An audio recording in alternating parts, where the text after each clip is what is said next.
Hola, bienvenidos a Instrumentos de tu Paz, donde nos encontraremos con diferentes expertos, líderes y guías de nuestra Iglesia Católica, quienes nos conducirán en este camino de misión pastoral. Bienvenidos. Hola, estamos aquí con Monseñor Edgar Aristizábal, obispo auxiliar de Medellín.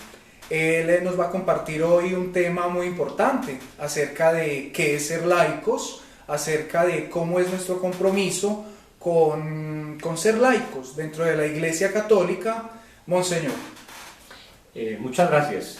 Bueno, es muy importante entender esa dimensión del laico en la Iglesia Católica como el miembro del pueblo de Dios, aquel fiel del pueblo de Dios bautizado que por esa gracia del sacramento vive un compromiso dentro de la realidad del mundo y de la Iglesia. Al recibir esa gracia del bautismo, se participa en la comunión con la Iglesia, se nace como miembro del pueblo de Dios y se participa en la triple misión de Cristo, sacerdote, profeta y rey. En esa misión sacerdotal que celebra la gracia, en la misión profética que anuncia, que proclama, en la dimensión real, en ese pastoreo. Entonces tenemos esa gran, primero, dignidad, digamos así, de ser hijos de Dios, pero viene también esa misión en una tarea evangelizadora.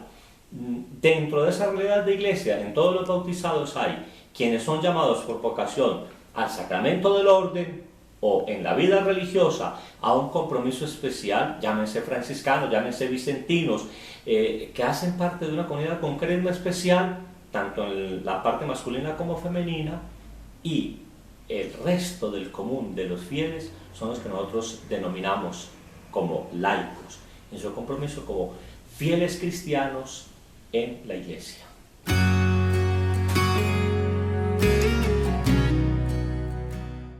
Oiga, cada vez más difícil la pregunta, qué importante eso. La misión del laico en la Iglesia hoy, el papel. Yo les invitaría primeramente a tener en cuenta una serie de documentos de Iglesia que nos ilustran muy bien en esa tarea del laico. Hace ya un poco más de 50 años celebramos en la Iglesia el llamado Concilio Vaticano II. Un concilio, una reunión del Papa con obispos del mundo entero, con muchos laicos, y sale como fruto de ese encuentro los documentos del concilio. Los encontramos tranquilamente, uno por todas las páginas puede buscar los documentos, y allí hay un documento que se llama Sobre el pueblo de Dios, Lumen Gentium. En ese texto de Lumen Gentium, en el capítulo 4, habla muy bien de ese papel de la Iglesia. Los laicos tienen como vocación propia buscar el reino de Dios y se ocupan de las realidades temporales, ordenándolas según ese plan de Dios. Entonces, qué bueno que entendamos el papel del bautizado, del cristiano, es inmerso en el mundo, trabajando en esa realidad del mundo, en todos los ambientes de la sociedad. Allí debo ser fermento, allí debo ser testigo del amor de Dios, allí debo colaborar para que todas estas realidades temporales también vayan acorde con el plan de Dios. El Santo Padre, el Papa Francisco actualmente, en otro documento bellísimo, Evangelii Gaudium, la alegría del Evangelio, que también conservamos en la Iglesia. Son documentos bellísimos que podemos encontrar por internet. Dice el Santo Padre: en virtud del bautismo recibido, cada miembro del pueblo de Dios se ha convertido en discípulo misionero. ¿Sí? Cada bautizado vive entonces una tarea. En síntesis, ¿cuál es ese papel?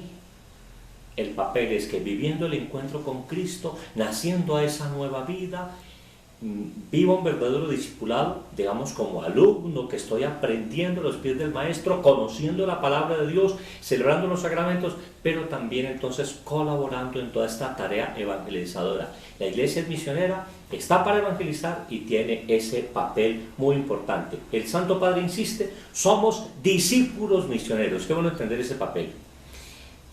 Esta pregunta tiene un segundo aspecto.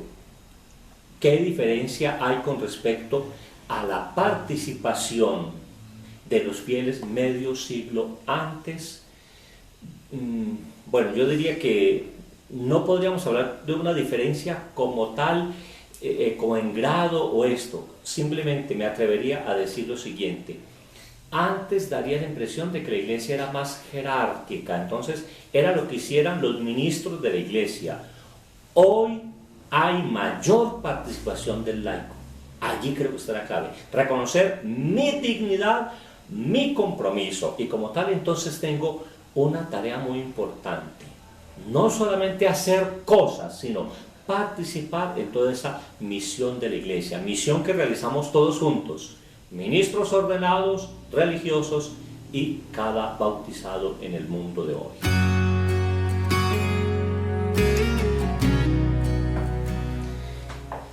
Bueno, ya hemos dicho que dentro de toda esta realidad del mundo, nosotros como bautizados, o digamos, yo ya soy un ministro ordenado, entonces el fiel laico bautizado, ¿cuál es su compromiso en la sociedad? Entonces recordemos, participamos de esa triple misión de Cristo: sacerdote, profeta, rey.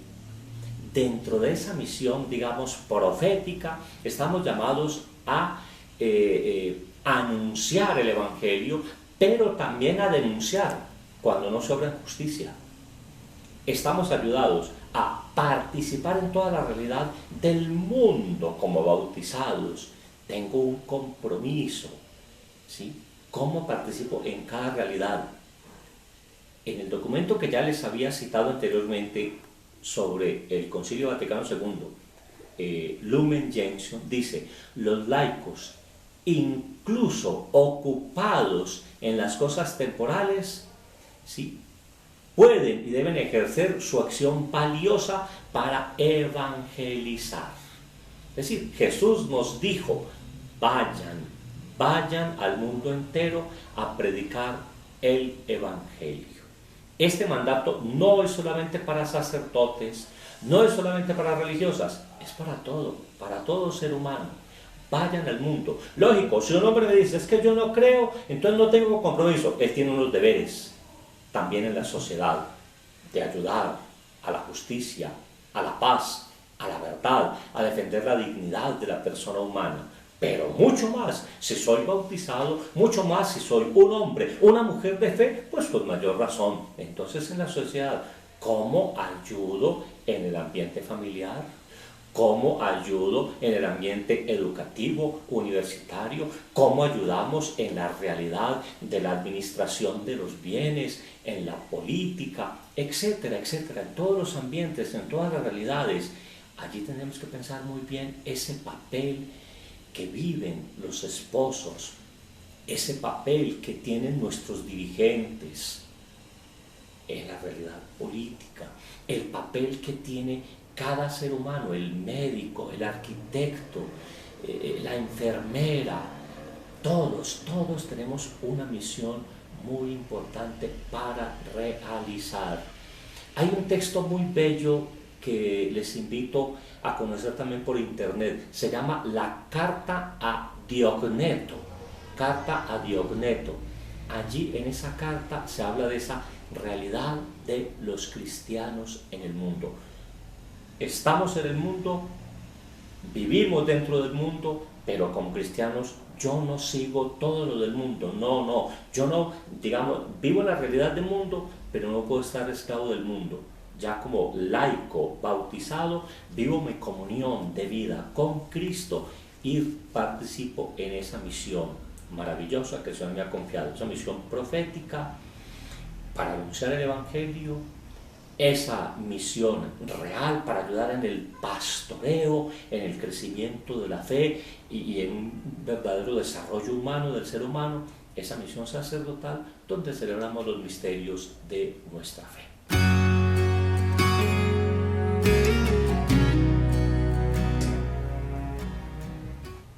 Como ya lo dije antes, estas preguntas que son tan bellas tienen allí como su cuestión sencilla y también su dificultad. ¿Qué quiero decir con eso? A ver, todos como bautizados participamos en la gracia de ser hijos e hijas de Dios. Es la dignidad.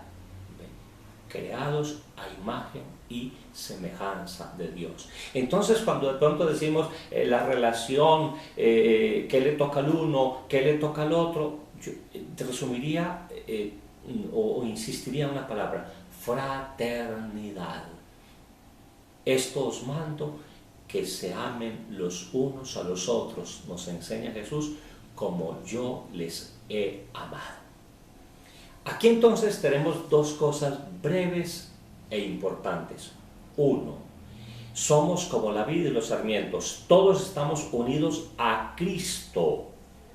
Él es como ese gran árbol y nosotros unidos a Él, donde bebemos de Cristo esa gracia y participamos de esa dignidad de hijos de Dios. ¿Sí? Pero entonces también allí, invitados a vivir la fraternidad, tenemos misiones y deberes. ¿Cómo debe ser ese trato? Además de que haya un trato de fraternidad, de alegría, cada uno tiene unas responsabilidades. A ver, comienzo pensando en ese papel que tengo yo como ministro y en los ministros de la iglesia, el papa, los obispos, los sacerdotes, los diáconos. Estamos llamados a servir al pueblo de Dios en la palabra, en los sacramentos, acompañando en nombre de Cristo y como iglesia, llevando la buena nueva, acogiendo, perdonando. El ministro tiene un papel. Estoy para servir a la comunidad, no para servirme de la comunidad. Yo insistiría mucho en eso, servir a la comunidad. Pero entonces, ¿cuál es el papel del laico con respecto al ministro? Pues no solamente que haya un trato humano, digno, alegre y responsable. El laico, primero, puede pedir todos esos servicios y que se le acompañe y se le ayude, y esa tarea la seguimos desempeñando. Pero también la responsabilidad del laico es cómo participa en esa misión, cómo ayuda a la iglesia, cómo ayuda a los ministros. Y de hecho lo vemos claramente. ¿Qué sería de nuestras comunidades parroquiales si no tuviéramos allí laicos comprometidos? Nuestras parroquias. Pensemos en la parroquia más pequeña, allí la señora que ayuda en la oración, el otro que nos colabora proclamando la palabra de Dios, el que viene al servicio del altar, el que nos ayuda en la limpieza, el que ayuda a atender la gente. Y así podríamos enumerar múltiples servicios. Allí vamos todos colaborando. Diría que todos nosotros tenemos que vivir un don, una virtud, y es la obediencia. Yo como ministro, como obedezco a Dios y al plan de Dios en mi vocación, cada uno como fiel laico, como vemos la obediencia también a la iglesia. Y allí en la iglesia, juntos, pastores, fieles laicos, religiosos, religiosas, todos como bautizados, bajo ese signo de nuestra gran dignidad, más que un signo, lo que nos identifica, nuestra dignidad de imagen y semejanza de Dios, hijos e hijas de Dios, vamos colaborando en el crecimiento del reino, vamos trabajando juntos para que seamos sal de la tierra y luz del mundo, vamos llevando y acompañando muchos hermanos en este camino de salvación. Quede claro entonces, más que decir cuál es el papel del uno y del otro, que los hay, los podríamos entender, es cómo debe ser esa relación de fraternidad, de amor de unos por otros, y cómo juntos nos sentimos discípulos misioneros en esta tarea a la que el Señor nos llama a cabo.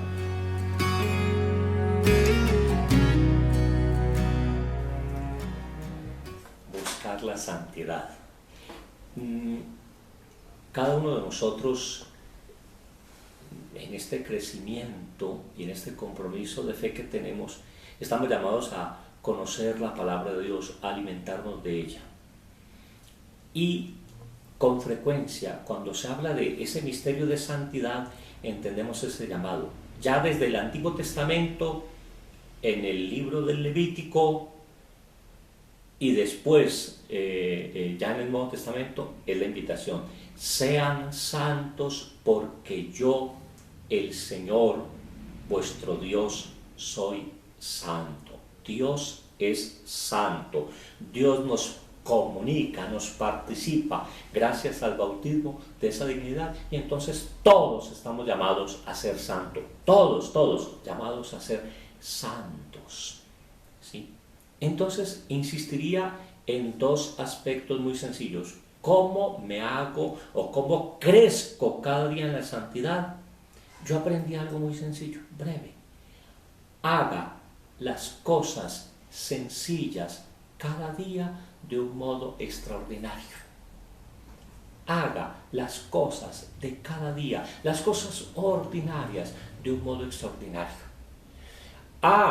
Me toca a mí en mi oficina servir el tinto y hacer el aseo, lo hago con gusto, lo hago con fe, lo hago con alegría, y todo aquel que me encuentro le sirvo con sencillez. Oiga, qué impacto esa señora, mire esa alegría, mire cómo atiende de bien. El que le toca en la enfermería, cómo acoge a ese enfermo, cómo lo abraza. Yo como sacerdote, viene ese hombre pecador, con dolor, viene con tristeza. Venga, hombre, usted es un hijo de Dios, y lo atiendo con gusto. Claro, entonces hacer las cosas sencillas de un modo extraordinario. Cada uno, el joven, el casado, el soltero, el adulto, el profesional, queridos hermanos profesionales, queridos jóvenes que están estudiando, queridos hombres y mujeres que hoy ya viven una profesión maravillosa, el médico, el abogado, etcétera, etcétera. Qué rico que todos entendamos primero: quiero ser santo, deseo ser santo, necesito ser santo, hago las cosas. Segundo, me acompaño con la oración, la palabra de Dios, la vivencia de los sacramentos. Eso es muy importante. Por favor, entendamos, Dios da la gracia cada día. Dios da la gracia, y entonces vivo este día como el mejor día de mi vida. Lo que pasó ayer ya pasó. Lo que pasó ayer, algún día me encontré con una persona, estaba dolida. ¿Me entiende, padre? Es que yo cometí este pecado grave, un aborto. Es que yo acabé con una vida, yo destruí una vida, padre, y eso me duele. Claro que te duele, es un pecado muy grave, pero Dios en tu infinita misericordia te acoge. Lo importante no es el pasado, lo importante es hoy, aquí y ahora. Cómo vivo mi vida, cómo le doy gracias a Dios, cómo me acerco a la misericordia de Dios, y cómo me dispongo para ser sal de la tierra y luz del mundo. Y permítanme insistir en un texto del Papa Francisco en Evangelii Gaudium, la alegría del Evangelio. Dice el Santo Padre en el numeral 114: ser iglesia es ser pueblo de Dios, y esto implica ser fermento de Dios en la humanidad. Y la iglesia tiene que ser el lugar de la misericordia gratuita, donde todo el mundo pueda sentirse acogido, amado, perdonado y alentado a vivir según el Evangelio.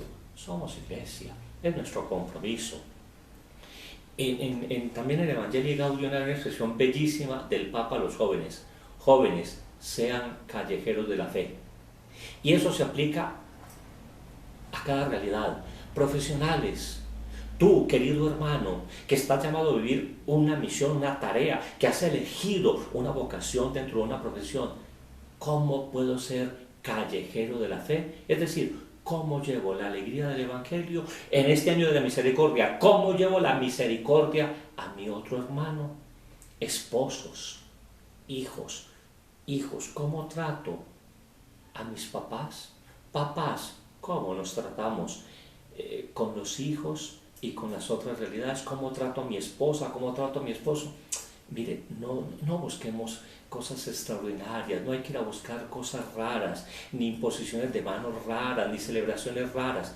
Por favor, vivamos la alegría de la salvación, la alegría del Evangelio, la misericordia que Dios nos ofrece. Seamos misericordiosos como el Padre, y Dios Padre nos permitirá crecer cada día en santidad. Bueno, y estamos muy contentos de haber podido estar con Monseñor Edgar Aristizábal en su casa y que nos haya compartido pues estas palabras todas tan importantes y que nos animan tanto a cumplir e iniciar y continuar con esta tarea evangelizadora. Monseñor, muchas gracias. Bueno, primero darle gracias a Dios por esta oportunidad tan bella de poder compartir desde nuestra experiencia de fe y de esa misión que Dios nos ha confiado. Segundo, gracias a ustedes, primero por darme esta oportunidad de ser testigo del Evangelio, y felicitarles de modo muy especial a ustedes, jóvenes profesionales, y a través de ustedes y de este medio a todos los hermanos que participan en este espacio de conocimiento y de evangelización. El compromiso es de todos, que sigamos trabajando. Oiga, respondamos con alegría a esa llamada del Señor, no nos cansemos de darle gracias a Dios, de seguir creciendo, de seguir preparándonos. Todos, ustedes como profesionales saben muy bien, si un cartón no es lo que me identifica, no señor, necesito prepararme cada día. Yo como bautizado, yo como ministro del Evangelio, ustedes como profesionales, cada uno lo vamos preparando, no solo para ese misterio que conocemos, sino para esa vocación a la cual vamos respondiendo. Entonces, qué rico que desde la fe también entendamos que hay una misión muy bella, donde juntos participamos en esta tarea evangelizadora. De un modo muy especial, en este año de la fe, pidamos a Dios esa gracia de acoger la misericordia, de vivir la misericordia de Dios, de sentirnos amados por Dios, y de ser instrumentos de esa misericordia al mundo entero. Queridos jóvenes, queridos profesionales, cuenten con mi oración y también recen por nosotros, por el Papa, por nosotros los pastores, para que sigamos cumpliendo esta misión que Dios nos ha confiado. Que Dios les bendiga. Muchas gracias, Monseñor. Amén. Y hasta la próxima.